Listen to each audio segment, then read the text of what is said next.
The day I buried my husband, I came home to a silence that felt professionally staged.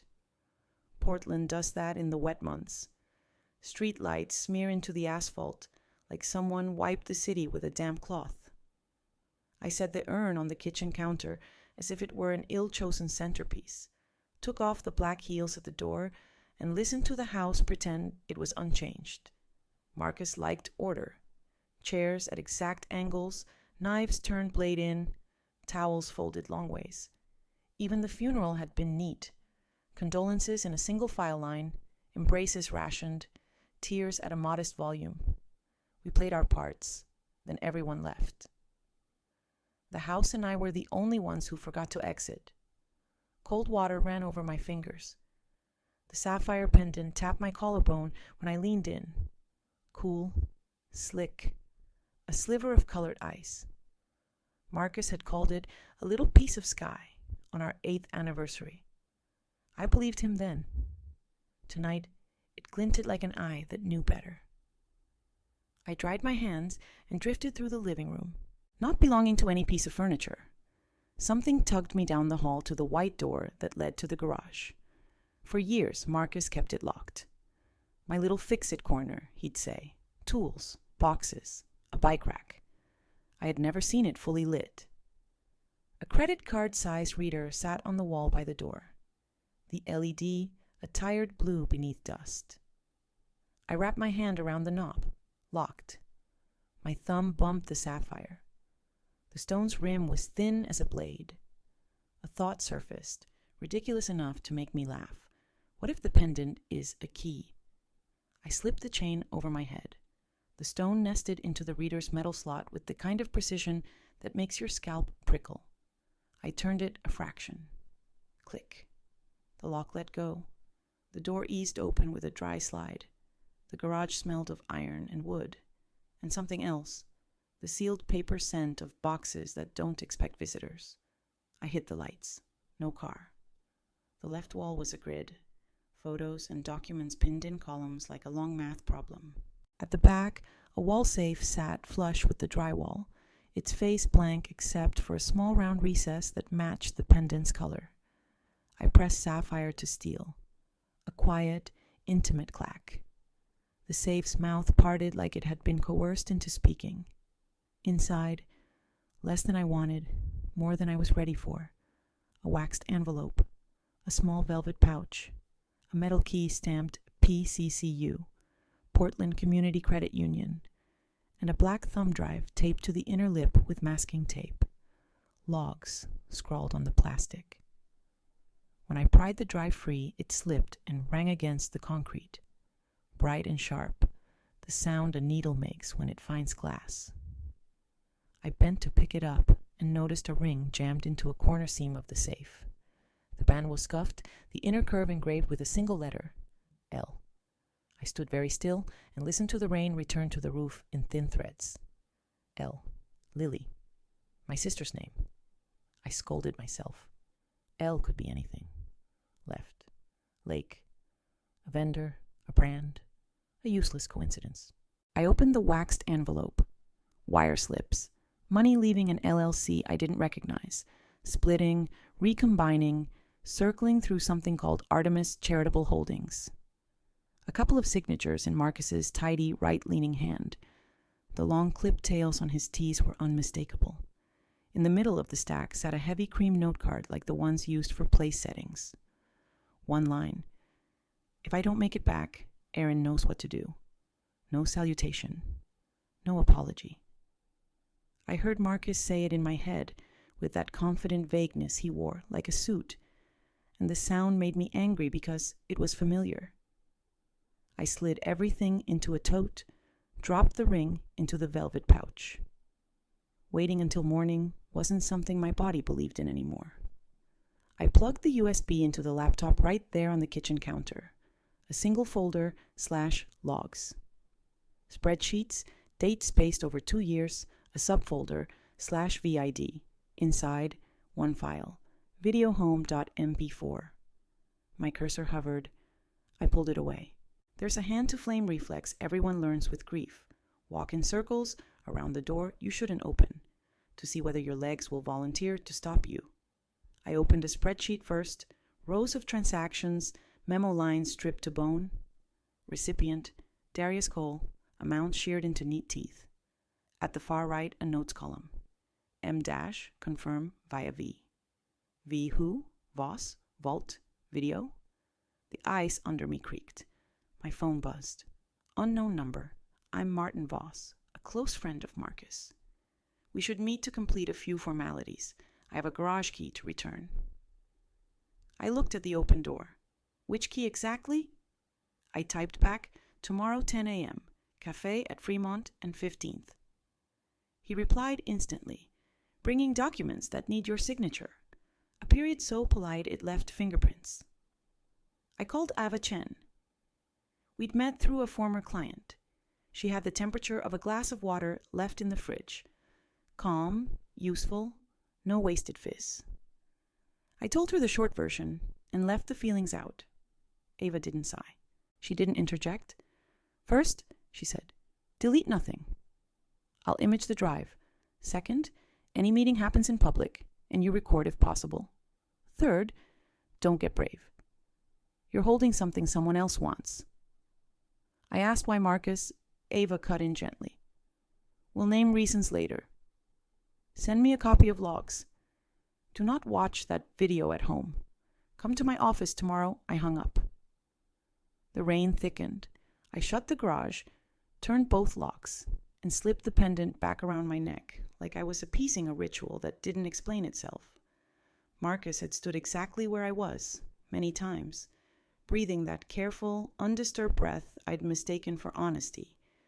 In the bedroom mirror, a woman stared back with eyes that weren't red. Maybe that was good.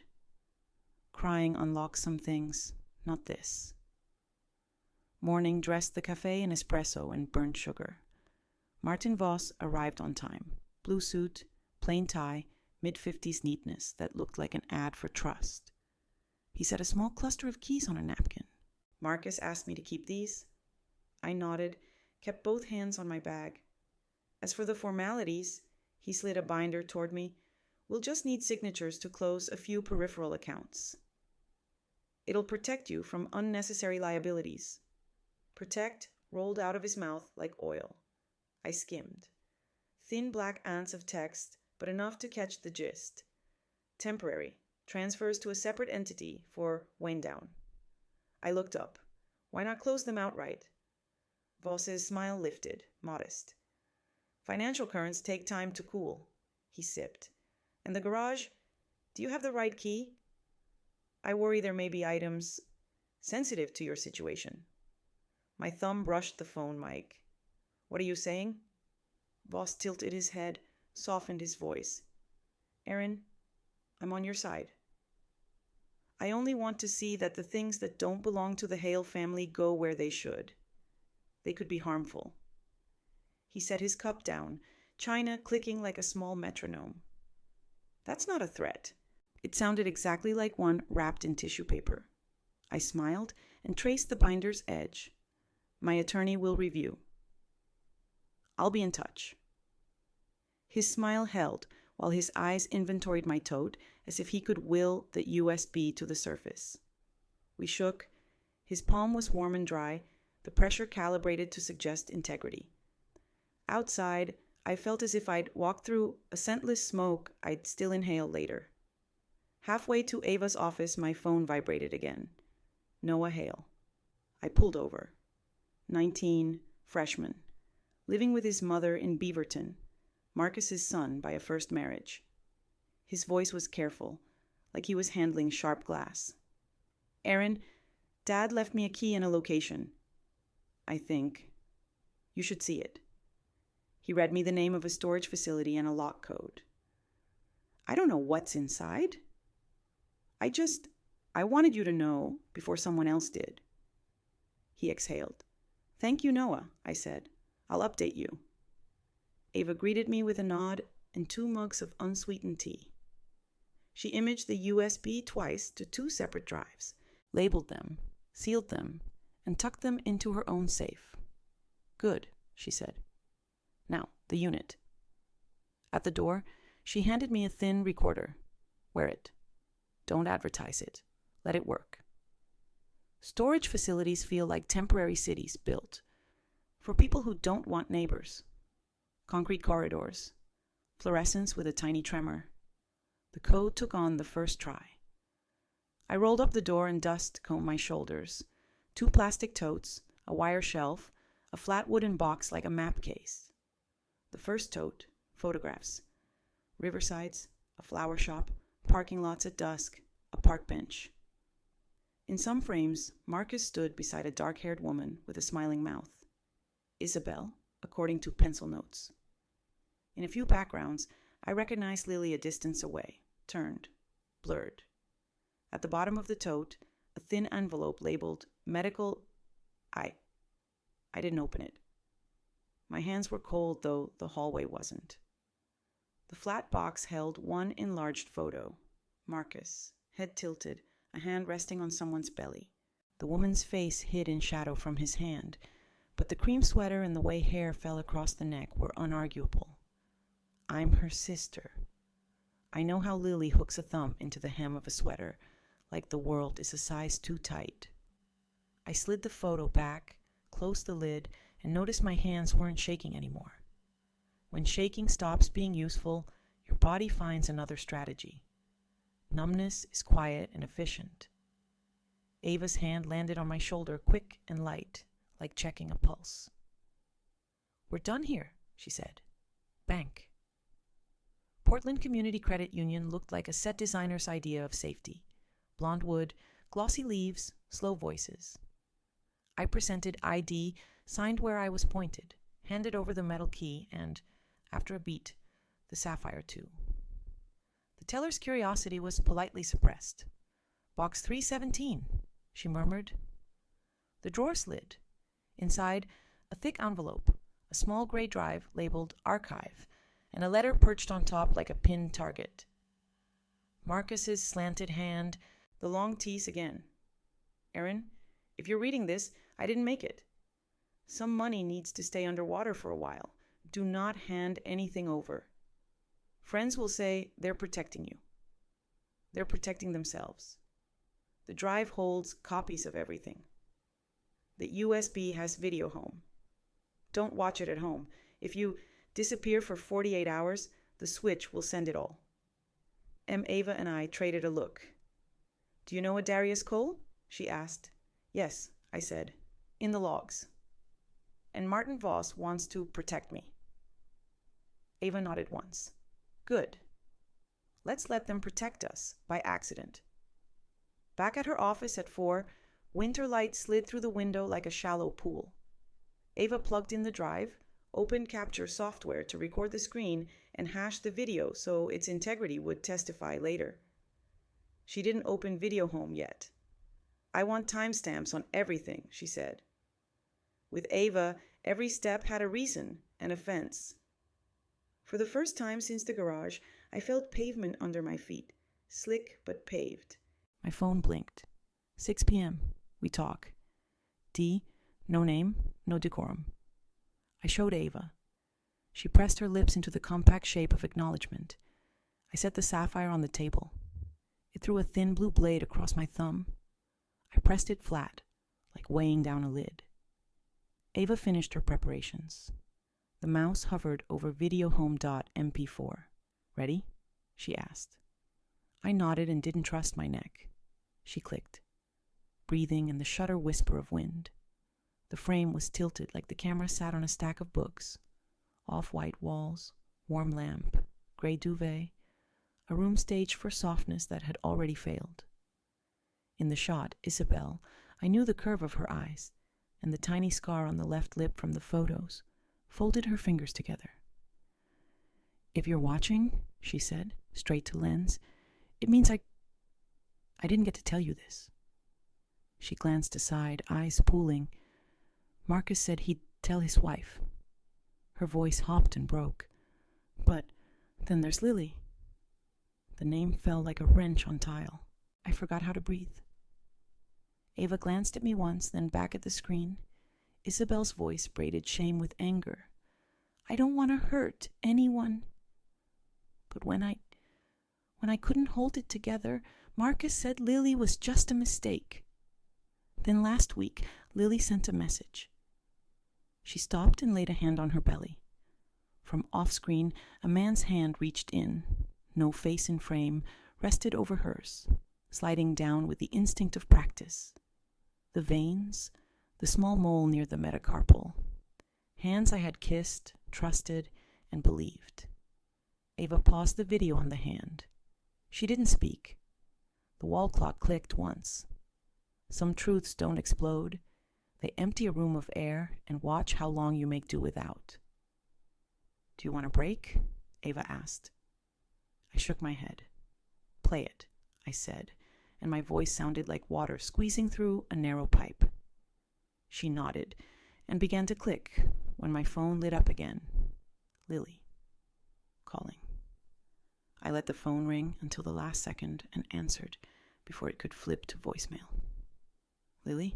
My voice had the shape of her name, but none of the softness. On Ava's second monitor, Isabel's paused hand held the frame like a fossil. Erin, can we talk? She sounded younger than 28, the way she used to sound when she called from college because a smoke alarm wouldn't shut up. Not on the phone, I said. Ava's office. 20 minutes. If you're late, it's over. A small gasp, then, I'm coming. She arrived in 17, hoodie, wet hair pulled into a knot that hadn't survived the car ride. The old tote she borrowed from me years ago when borrowing still felt like sharing. Ava offered tea. Lily wrapped her hands around the cup without drinking. Her eyes went to the frozen image on the screen and flinched, like light had hit something healing badly. Tell me, I said. Not a greeting? Not a mercy? She stared into the steam. I didn't plan to... you know that, right? Marcus, he made it sound like... She looked up at me, desperate to find a version of me who could help her pick the right nouns. It wasn't supposed to be anything. He said she was already ending it. Then her free hand moved unconsciously, a fraction, toward her abdomen. She caught herself and gripped the saucer. Say it. Ava's voice was not cruel, just clean. I'm pregnant, Lily said, and the word landed without echo. The room had run out of echoes. How far? I asked. 9 weeks, she whispered, looking at the cup again. I found out 2 weeks ago. I told him. He said he'd fix it, that he'd take care of me, that... She swallowed. Then Isabel's accident. He stopped answering for 3 days. When he finally did, he said he was handling too much at once, that I should just stay quiet, that Martin would arrange things if anything happened. What things? I said. Money, she said. Silence. A bitter laugh slipped out of her like a paper cut. He even joked it was the easiest part of his job. Ava's eyebrows made the smallest move. What do you know about Darius Cole? Lily blinked. I heard the name once. Marcus was on speaker by accident. He said, Darius is jumpy. Tell Voss to smooth him out. I asked who Darius was. Marcus told me not to use the name again. Ava nodded like a chess player recognizes a line of play she's seen in a book. Did Marcus say anything about a vault, a storage unit, or a switch if he disappeared? Lily's eyes widened. He said, if I go dark for 2 days, Erin will know what to do. I thought he meant you'd plan the memorial. I didn't know... She stopped, then dared a glance at me. I didn't mean to hurt you. You did, I said, and the sentence was not a weapon. It was a weather report. But you're not the only one who did. Ava slid a legal pad across the desk. Write everything you remember. Times, dates, texts. Keep your phone. Don't delete a thing. If anyone contacts you, Martin, Darius, anyone, forward it to me and Erin. No meetings alone. Do you understand? Lily nodded, a child taking instructions at the edge of a pool. Isabel, I said, mouth dry. Do you know anything about the accident? Something moved behind Lily's eyes that looked like shame trying to grow legs. Only that it wasn't my fault, she said quickly. She called me once. I didn't pick up. She texted me 2 days before. She wrote, "He's told me everything." I didn't reply. I thought if I didn't answer, it would not exist. She pressed the heel of her hand to her cheekbone. I know how it sounds. It sounded like what it was. A wrong decision made in the hope that wrong decisions don't behave like other decisions. Go home, I said. Keep your phone on. Ava will send you instructions. If anyone tries to meet you, you tell us. If anything happens to me, there's a switch. Understand? She looked at me like I'd spoken a foreign language and nodded anyway. When she left, Ava hit play again. In the video, Isabel inhaled and steadied. If you're Erin, she said, not if, when, I'm sorry. He told me you were strong. I wanted him to tell you. Then there was a message from Lily and the video jumped. A bad splice or fear making a cut. I think someone is moving money in my name. I think I'm what did he call it? A cover. The hand appeared again, that familiar geography. Please don't. The file glitched. The playback stuttered into digital snow for 3 seconds, then ended on a frozen frame of Isabel half turning toward sound we couldn't hear. Ava rewound, marked timestamps, added the recording to a folder labeled Chain, wrote hash values on an index card like the old-fashioned habit it was. We have enough to force caution, she said. Not enough to force consequences yet. But caution buys time. Who's 6 p.m.? Darius, I said. He texted. We talk at 6. Not on your phone, Ava said. Not in your house. The garage is wired? I nodded. Good. We'll make it a meeting place. I'll call a friend in the DA's office who does favors when it smells like conspiracy. If they can't come, we put a body in a car outside and a camera up high. She looked at my pendant. Wear it. Sometimes the theater matters. We took 40 minutes to set the stage. I walked the garage with my own phone and a small GoPro Ava produced like a rabbit from a file drawer. She mounted it under a shelf with putty and a dare. She checked the door cam Marcus had installed. Irony was only funny if you weren't in the room. The wall of photos and printouts seemed to lean closer. I could feel Marcus's curatorial hand in the geometry, the way transactions lined up under faces like captions. At 5:30, my phone pulsed again. D, unknown. At 6, your place, garage. Keep it clean. Instead of responding, I texted Noah. You're safe? He replied within a minute, with Mom. You, I wrote, with counsel. I'll call later. He sent back a thumbs up emoji that looked unhappy, even as an emoji. Ava parked 2 blocks down and walked back with a canvas shopping bag that had never been within 5 aisles of a grocery store. Inside, a digital recorder slightly larger than a thumb and a battery-powered stick-on light. The recorder's a redundancy, she said. I don't trust new cameras around old money. At 5:58, a black sedan stopped under the maple in front of my house and unspooled 2 men. One I recognized from the cafe, Martin Voss. The other moved like he didn't need introductions. Mid-40s, shoulders like he trained in disbelief. Face that had learned to read rooms for exits before faces. Darius Cole wore a coat that chose not to wrinkle and a watch that was plain enough to cost a fortune. The 2 of them together looked like a before and after photo for a conscience. I opened the garage and let the slow door do the talking. Gentlemen, I said. The word felt theatrical in my mouth. I didn't apologize. Martin gave me the same smile he had at the cafe, now narrower. Darius took in the room in a single practiced sweep, nostrils barely moving. He didn't stick out his hand. He let silence sit down and cross its legs for 5 seconds. We won't take much of your time, he said. You have something that isn't yours. Do I? I said. Which thing exactly? The house? The garage? The marriage? Martin exhaled through his nose, disappointed in my tone. Darius didn't blink. A drive and a pendant, he said, and copies. You're going to return what you don't understand. And if I don't, I asked. Then you'll learn, he said, the way we all do. Ava coughed in the doorway as if she'd just remembered she had lungs. Before anyone learns anything, she said, a few disclosures. I represent Mrs. Hale. Anything you say is being recorded in multiple useful ways.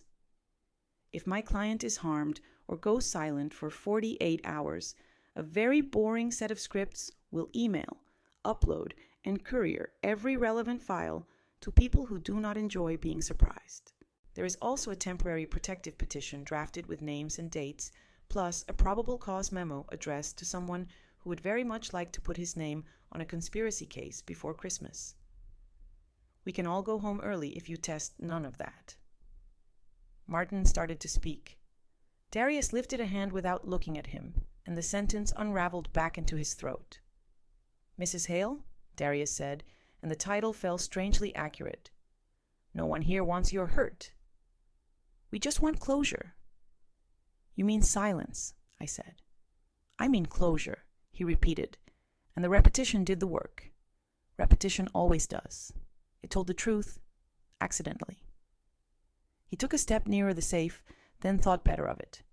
Marcus didn't leave you a clean desk. He left, what do you call it? A working mess. We clean. You grieve. Everyone's happy. I reached into the canvas bag beside the workbench and took out a small plastic case. Inside, the decoy drive Ava had prepared lay on a velvet cushion, like something valuable you show to a gullible aunt. I held it up. You want a souvenir? I said. Here's one. Martin moved first, because people like Martin are hired to move when other men choose to stay elegant. He stepped forward, palm open in token gentleness. Ava tapped her phone twice. The GoPro light flickered on by design. A little encouraged sun. Martin froze like a deer taught to read code. Don't be dramatic, he said. It's epidemic tonight, I said. Must be the rain. Darius's eyes slid toward the wall of photos. Isabel, the park bench, the night parking lot. A muscle in his jaw ticked, a metronome you could almost hear. Do you know who took those? He asked. Marcus, I said. Who printed them? Darius asked, and the question did something to the temperature in the room. I did not answer. Eva did not let the silence fill with anything helpful. We're done, she said. Here's the schedule. She held out a sheet, a list, tidy, inevitable. 1. Your clients confirm in writing that they will not attempt contact with Mrs. Hale or Miss Carter outside counsel. 2. You hand-deliver the inventory of entities you intend to wind down and to whom. 3. You do not touch any device or document in this property again, including your eyes. 4. We schedule a controlled exchange of irrelevant items at a public place under camera on Wednesday at noon. 5. You go first. Martin looked at Darius, waiting for permission to find this funny. Darius did not find it funny. And if we don't follow your schedule? He asked. Ava looked at him as if he'd asked whether gravity was optional. Then the memo goes out. And the switch accelerates. And the DA's Christmas comes early. He nodded like he approved of the logic, if not the result. Wednesday, he said. Noon. He turned to go, then paused at the threshold and faced me for the first time like I was the only one in the garage. Mrs. Hale, he said, and the courtesy sounded like a trick he'd learned late. Men like Marcus create gravity wells. Things fall in. People fall in. Do yourself a favor and step sideways sooner than he taught you. Was that advice? I said, or a eulogy? A weather report, he said, stealing my line without knowing it, and left with Martin trailing like a caption. I stayed at the door long enough to watch the sedan glide away and turn left without signaling. My knees felt suddenly like stairs I'd counted wrong. Eva stood next to me and exhaled a careful inch of air. That was a warning, she said, and a compliment. He believes you. I'm flattered, I said. There was no laughter in the sentence to carry the joke. Do we trust Wednesday? We trust our preparation for Wednesday, she said, and I'd like you somewhere else tomorrow. Somewhere that doesn't teach men where you sleep. She texted a name and an address to me. A friend's condo facing the river, empty this month. Pack a bag, she said. Bring only what you need and everything you don't want stolen. On the way to the car, my phone vibrated again. A number I had saved long enough to recognize without wanting to. Mom. I stared at the screen until it stopped. Not tonight. We packed in an hour. I took the urn because I couldn't decide whether leaving it behind was disloyalty or common sense. Either way, the calculus changed if Martin carried it for me later. I put the Sapphire back on without wanting to. Theater again. I opened drawers I hadn't opened since before the funeral and found that most of our life was composed of objects that looked like they belonged to someone else. Before we left, I texted Noah. Staying elsewhere tonight. You're okay? He replied, yeah. Mom made soup. Then a second message, hesitant. Did Dad love you? The question did not deserve a text. It deserved a decade. I typed anyway. He loved us the way people love when they're afraid of empty space. It wasn't a defense. It wasn't a verdict. It was the closest thing to a map I had. The condo faced the Willamette, lights shivering in the current. The place smelled like clean wood and laundry soap. Iva checked the locks like a ritual and set 2 small devices on the kitchen island. Panic buttons, she said. One calls me. One calls someone whose job it is to know the difference between panic and strategy. Use both. She poured us water and finally let her shoulders do the thing they hadn't done all day. Drop. Tomorrow, she said, we shore up the switch. We make copies of the copies, and we put a small part of your life on a timer with a nasty temper if anyone touches you. You'll speak to the DA's friend. You'll sleep in a room with 2 doors. You will not answer numbers that pretend they're your past. She closed her eyes for a slow count of 4. And you'll call your sister. Not to comfort her. To instruct her. I don't know what to instruct, I said. Teach her to be uninteresting, Ava said. It's counterintuitive, but it keeps people alive. The river made no comment. I showered and let the hot water argue with the day. When I came out, the urn sat on the dresser like a punctuation mark that belonged to a different sentence. I turned it so the seam sat to the back. Theater again. At 2 a.m., my phone buzzed one more time. Not a call, a video, no caller ID, just a clip. I stood in the dark and pressed play. Grainy garage camera footage, my own, downloaded from my system and sent back to me as a gift. The clip started where it should have ended, after Darius and Martin left. But it didn't end. 30 seconds later, my garage door slid up again on its own. A shadow crossed the threshold and paused, then moved to the wall of photos and laid a flat palm against Isabel's face in the largest print.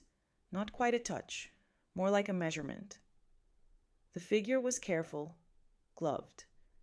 They turned their head toward the safe as if listening. Then the clip cut to black. Ava woke to the light from my phone and came to stand beside me, hair bent by sleep into a different person's idea of organization. She watched the clip twice, then set the phone on the counter like it might roll off and vanish. They have your camera feed, she said softly.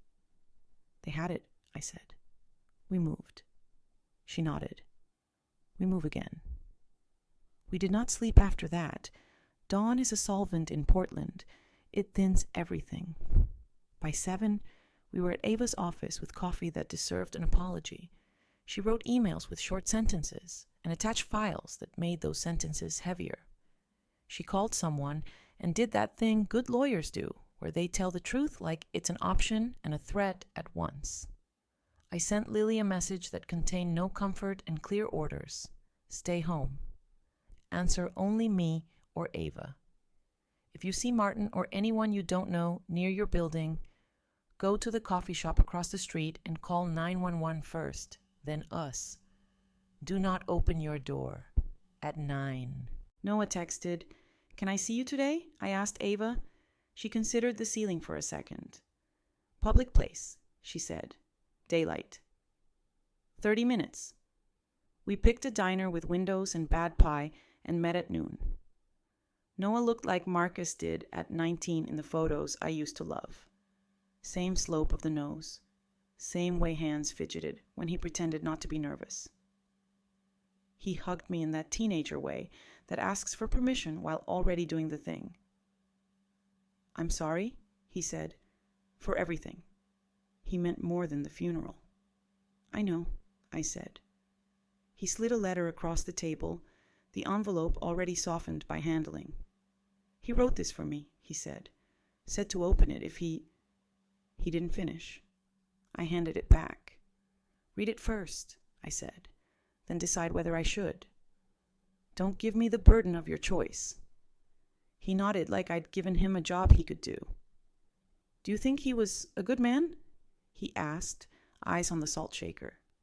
I thought about gravity wells, about the flat palm held just off Isabel's face, about my sister's hand stopping midair above her body because my eyes were in the room, about a switch with a countdown that had learned to count me too.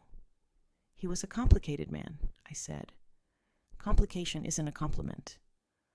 Noah breathed out hard enough to fog his straw wrapper. He told me to keep the name if I wanted. He tapped the envelope. "I don't know if I want." "You don't have to know today," I said. "You only have to know tomorrow."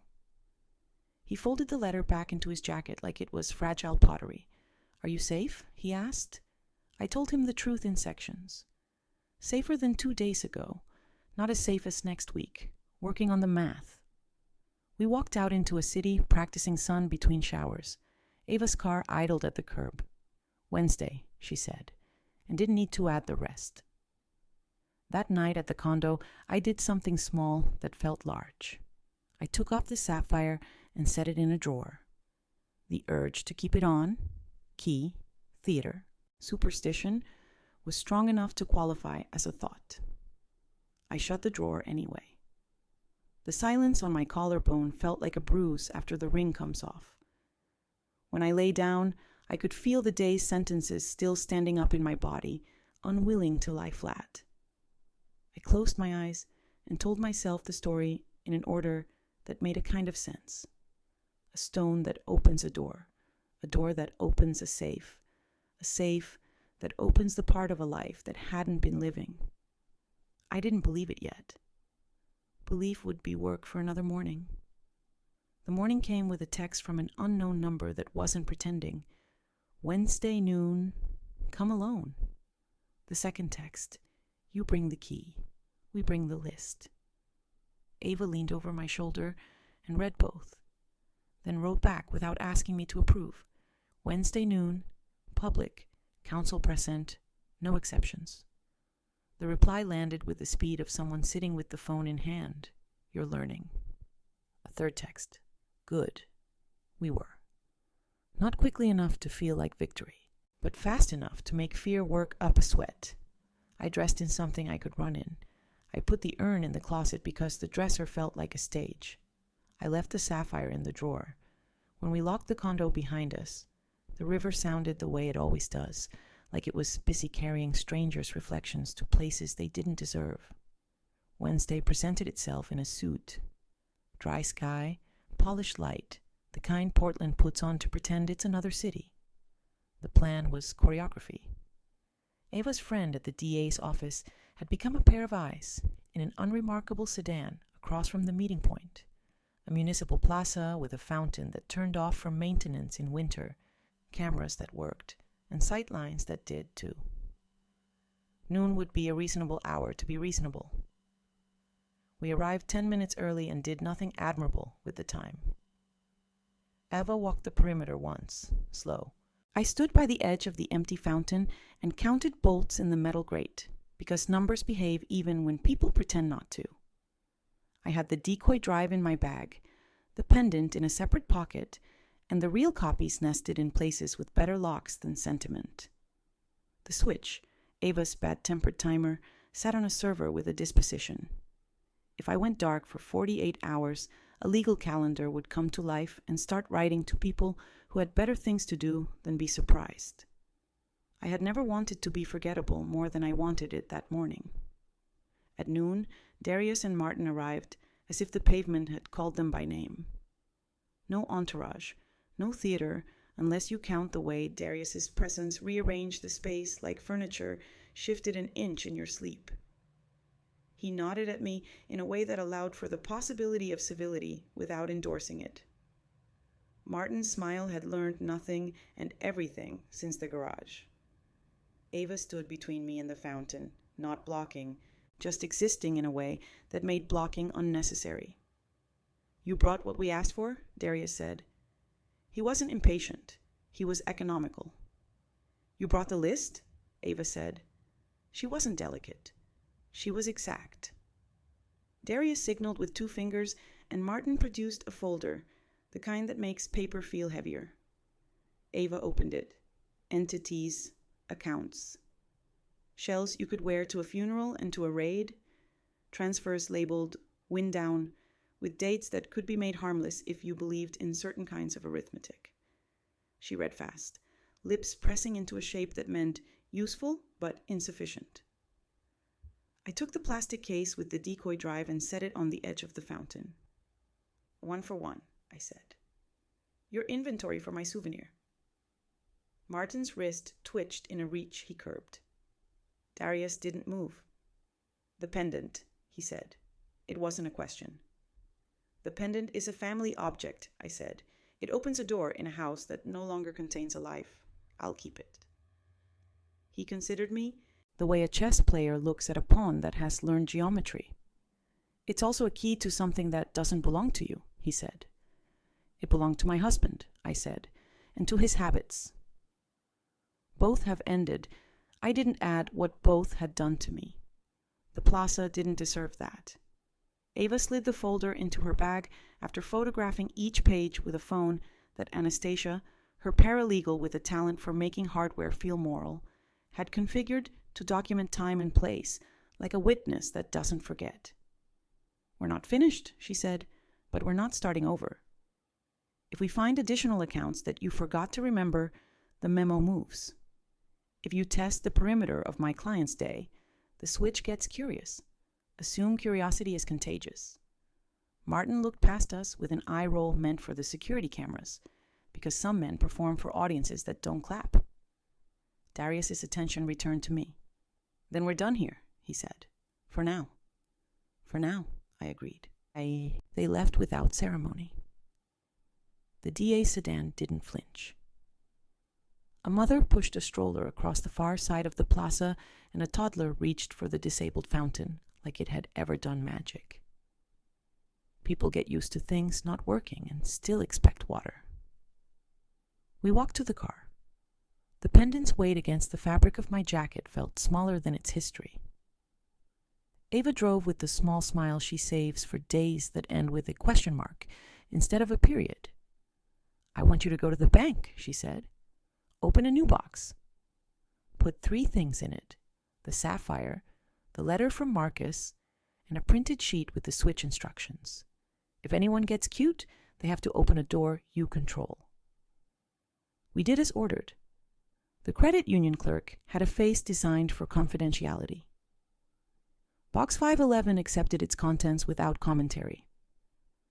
I left the pendant on the velvet pad and felt the air on my neck like a correction.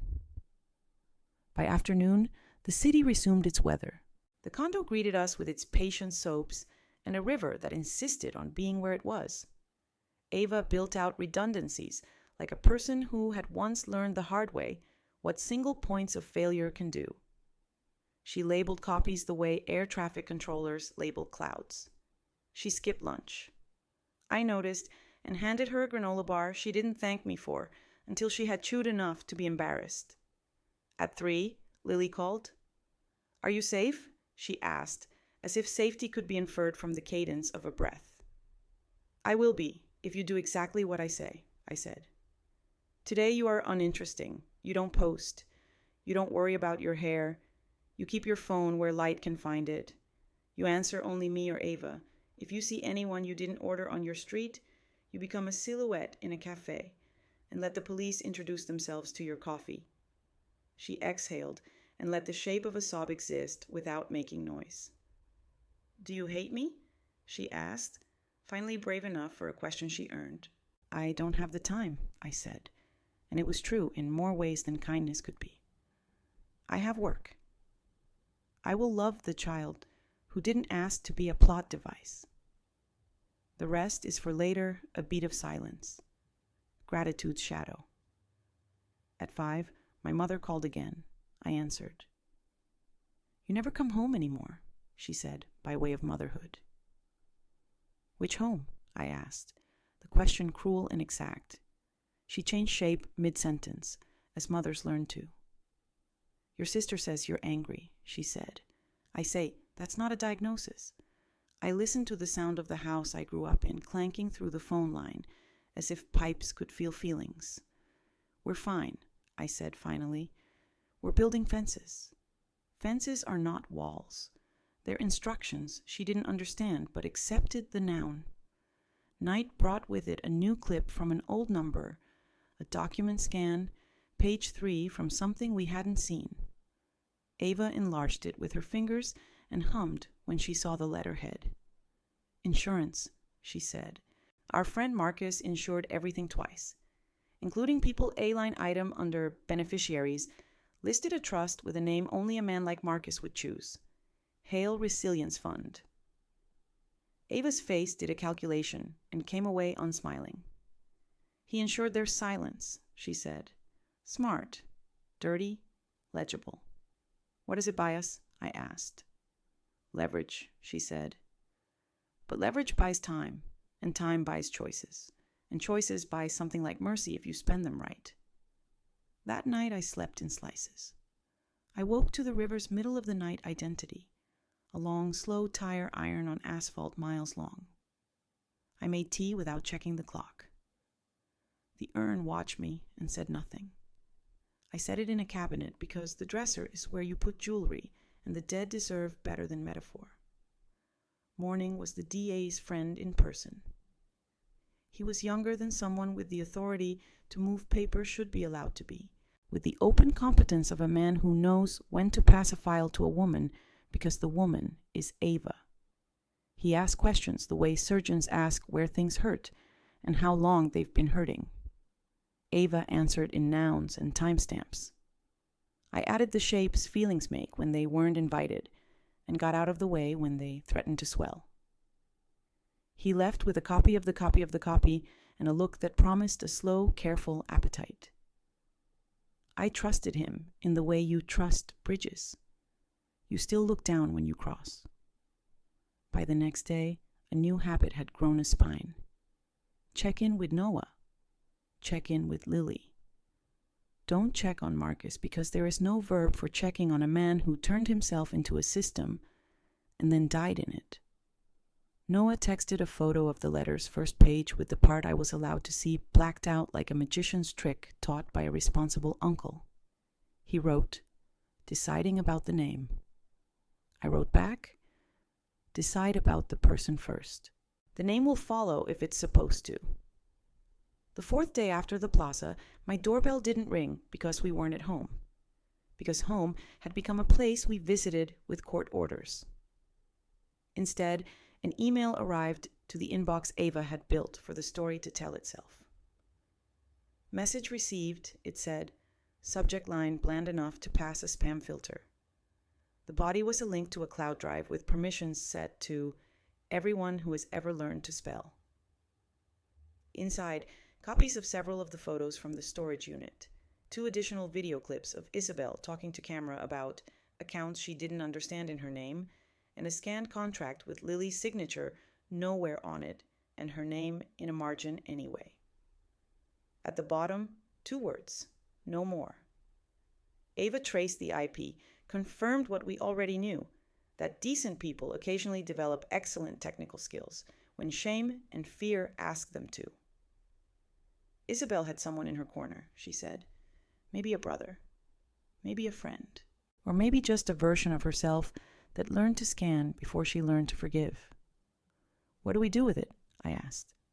Archive it, hash it, copy it, Ava said, and then signal to the right people that we won't be first to speak, but we won't be last either. We sent a letter through council to council. Polite, precise. We are in receipt. We are preserving. We are prepared. The reply was silence, then a meeting request to discuss mutual de-escalation. We accepted with conditions. The conditions were the point. The meeting took place in a conference room so glassy you could see your future's reflection, trying on different shoes. Darius was there in a suit, a half shade lighter than inevitability, Martin in the same smile with fewer teeth. Another man appeared, someone whose job title would read risk if printed on a badge. Ava began.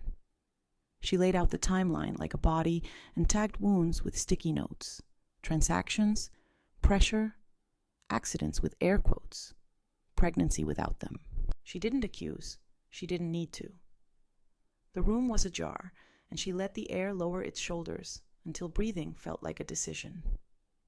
Finally, Darius spoke. What do you want? Room, Ava said. Space for my client to exit a gravitational field without being pulled back by paperwork or men. And? He asked. And you give the DA's office something else to eat, she said. Something that isn't us. She didn't smile. There are bigger fish. You know where the river runs. Darius laughed, not derisive, just surprised by the accuracy. Marcus liked you, he said to me, as if the past were a defense. He said you'd never be stupid. I kept believing him, I said. That was my stupidity. He considered the window. He considered what he would tell the men who expected him to arrive with a shape of victory without having to supply the numbers. We can create distance, he said at last. We can make sure certain names don't land in certain rooms. We can actually wind down. In exchange, you stop the timer and you stop the music. The timer stops when the men stop, Ava said, and the music is not ours. It was written when someone decided insurance could be a leash. He nodded once like she'd spoken a sentence he'd already filed. Then this is how it works, he said, and explained. It was plausible. It was ugly. It was survivable. After, as we stood by the elevator, Martin said my name like he was curious whether I remembered his. Erin, he said, you handled yourself. I looked at him, the way you look at a bird that keeps flying into a window because it likes the sound. You threatened me in a cafe, I said, and in a garage. Your compliments are receipts. He opened his mouth and closed it the way people do when they learn to count late. We went home, not to the house with the garage and the wall, but to the condo that had begun to smell like our breathing. I called Lily and told her the part she needed. Distance was coming in administrative forms. No one would be a hero. No one would be forgiven by fiat. Keep your appointments, I said. See a doctor who asks you questions and answers, different ones with the answers you need. We'll be there, she cried then. The sound didn't break anything. It found space to sit down. That evening, as Cloud went back to being the normal way Portland looked at itself, I walked to the river. I didn't take the urn. The water showed me a city that had learned to be wet without apologizing. I thought about gravity wells and how they aren't evil. They're rules. You can hate rules and still learn to walk around them without pretending you invented feet.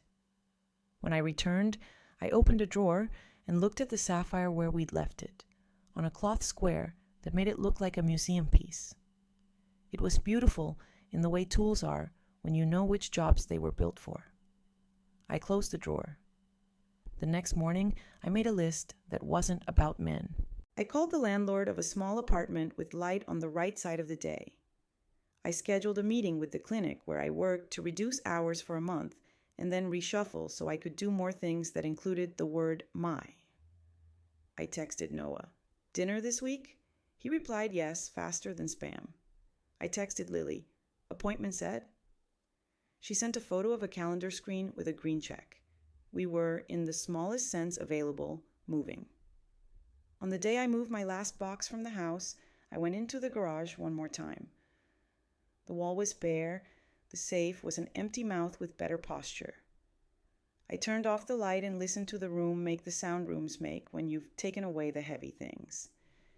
It sounded like a breath at the top of a set of stairs, the place where you decide whether to go down or up.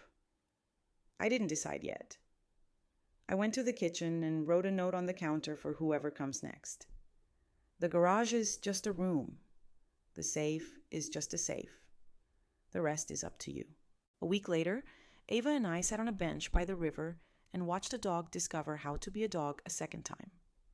"You did it?" she said, because she is concise even with praise. "You got out." "I got sideways," I said. "Out is for later." I thought of Isabel's hand on her own body, of Lily's hand stopping in the air, of Noah's letter, of Darius's palm held a centimeter from a face he had never met. Measuring absence like a tool could be a feeling. I thought of Marcus's sentence in the letter. "If I don't make it back, Erin knows what to do." He had been right by accident. I had learned what to do by being wrong. That night, I set the switch to a different value. Not 48 hours of silence, but 90 days of life. If in that time I missed 3 check-ins with myself, appointments with the parts of me that still waited for permission, the system would send something else. A reminder to call Ava, a reminder to text Lily, a reminder to meet Noah for pie and let him decide whether Hale was a name or a story with other spellings. The timer wasn't a threat anymore. It was a promise with a calendar. On my first morning waking where I chose to, I stood at the window with a cheap mug and watched the street perform morning. I thought of the necklace, of the click it made, of the doors it opened and the ones it didn't. I thought of the life it had lived around my neck without telling me its job description. I thought of all the keys we wear because someone we love called them gifts. I didn't forgive the necklace. I didn't need to. It was a stone. I had been the lock. I dressed. I put on shoes that remember wet but don't tell stories about it. I walked out into a city that keeps learning how to be itself in public. The air smelled like rain that hadn't decided whether to happen. I didn't need it to decide. I had other decisions. I had a body that knew how to point in a direction. I had a sister who would bring a child into a world that would do what worlds do. I had a boy who was deciding whether to keep a name. I had a lawyer who understood that fences are instructions, not sentences. I had, for the first time in longer than sorrow can count, a day that didn't start with the sound of a lock. And when the thought came, the small, plain thought that sits down without introducing itself, the one that says, "I am still here, one more day," I didn't dismiss it as melodrama. I didn't frame it as a slogan. I let it be what it was. A weather report with a temperature I could live in. I walked to work. I wrote the schedule. I washed my hands. The pendant stayed where I had left it, quiet. Learning the difference between a key and a keepsake. The safe stayed a rectangle in a wall someone else would move into.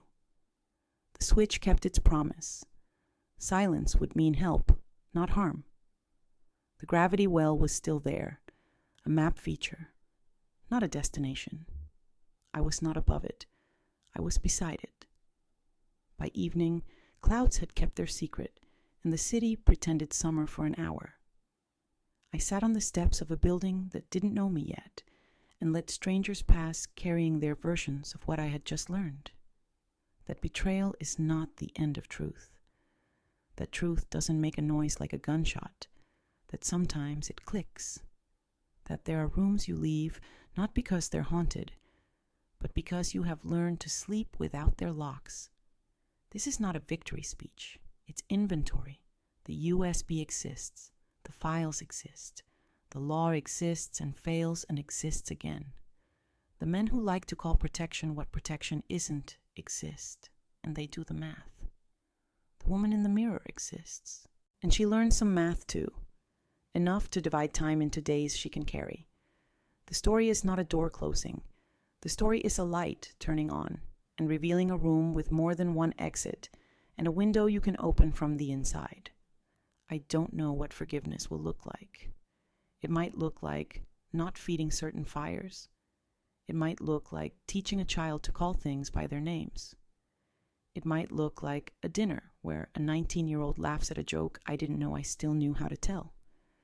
It might look like a blue stone in a drawer that doesn't ask to be worn. When I go to bed, I leave the window cracked because the air has earned the right to come in. The sounds of the street make a city-sized lullaby. I tell myself the story one more time, in order, because order is a gift you can give yourself when other people didn't.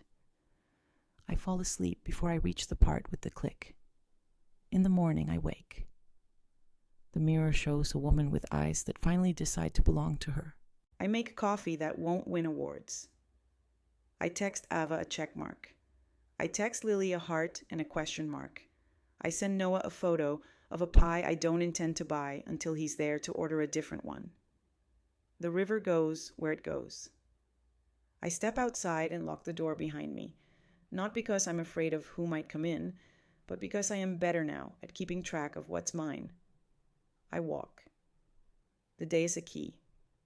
The city is a safe that opens from within. The blue blade of the pendant will stay where it is until I decide otherwise. And when I think of Marcus, I don't think of the click first. I think of the silence after, and how I learned to fill it with my voice, even when my voice is quiet. Even when it's just a single sentence I can carry pocket-sized. I'm still here. One more day.